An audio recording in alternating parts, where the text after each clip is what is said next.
Hello, welcome to MTG Pro Tutor. I'm Sean Penhard, your host, and today we're going to dive into this M15 booster pack and see what we get. Let's evaluate the cards inside and determine which one is the best one and talk about why. I'm really hoping to get a Planeswalker. It's been a while since I opened one up, so let's see what we get. Whenever I open up a booster pack, I always take out the land card and the marketing card, and then I always look at the rare first. So let's see what we have. Here's the marketing card. Here's our land, and our rare is... Alright, Genesis Hydra. It is not a it's not a Planeswalker, but it's still a really good card. So here's what we're looking at. It is X green green. When you cast Genesis Hydra, reveal the top X cards of your library. You may put a non-land permanent card with converted mana cost X or less from among them onto the battlefield. Then shuffle the rest of your library. Genesis Hydra enters the battlefield with X +1/+1 counters. So this, to me, becomes really good when X is at least... so it's good when X is at least 3. It's fantastic when X is 5. Okay? But to get X to be 5, this becomes your 7-drop. And it comes out on turn 7 unless you have some neat ramp spells to bring it out sooner. If you can get this out on turn, let's see, 7 on turn 5, if you can get 7 mana on turn 5 and cast this guy, that is a beating.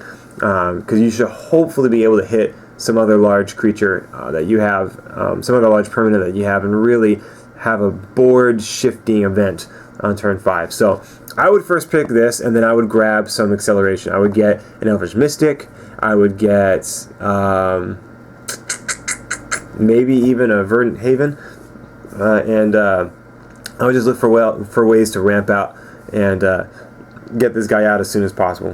Granted, you still need to draw him, but still, when you have him in your opening hand and you can get out to you know, X equals 4 or 5 fairly quickly, he's definitely going to be worth it.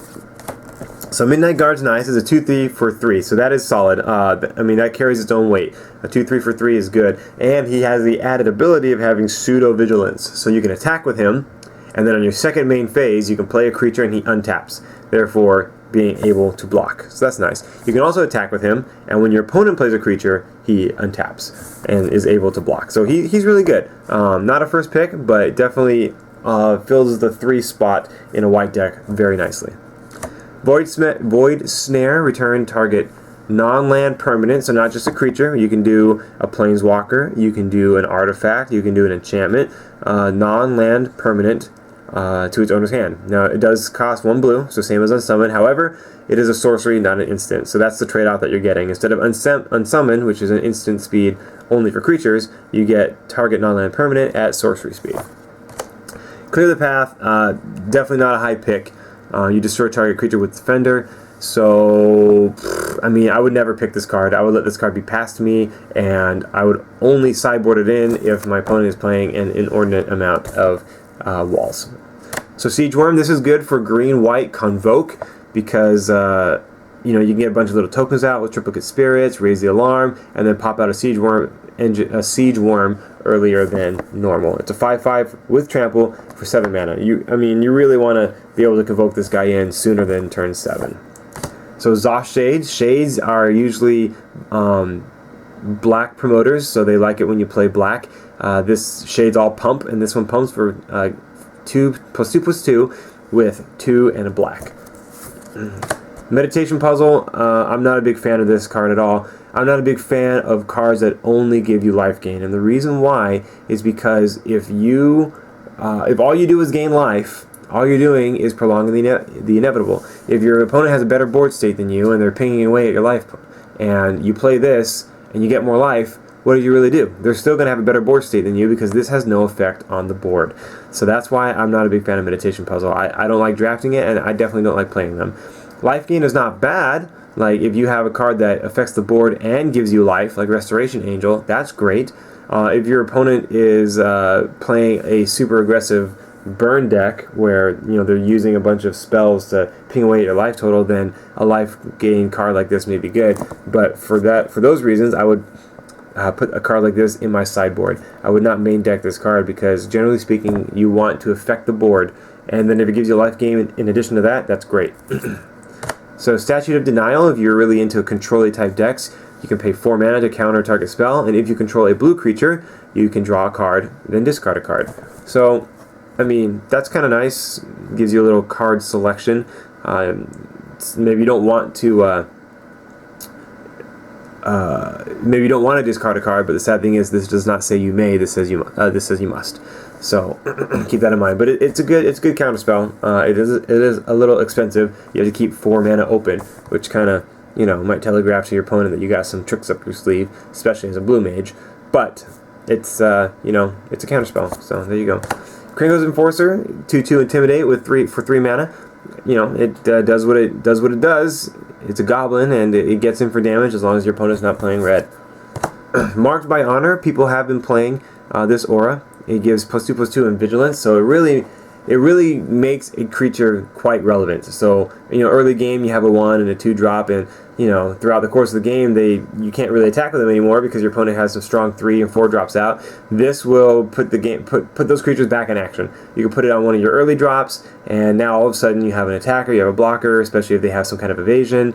You're in business. The only problem is, remember, with any aura you can get 2 for 1. All right. So they can remove your creature, exile it, and you just lost 2 cards to their 1. So careful with that.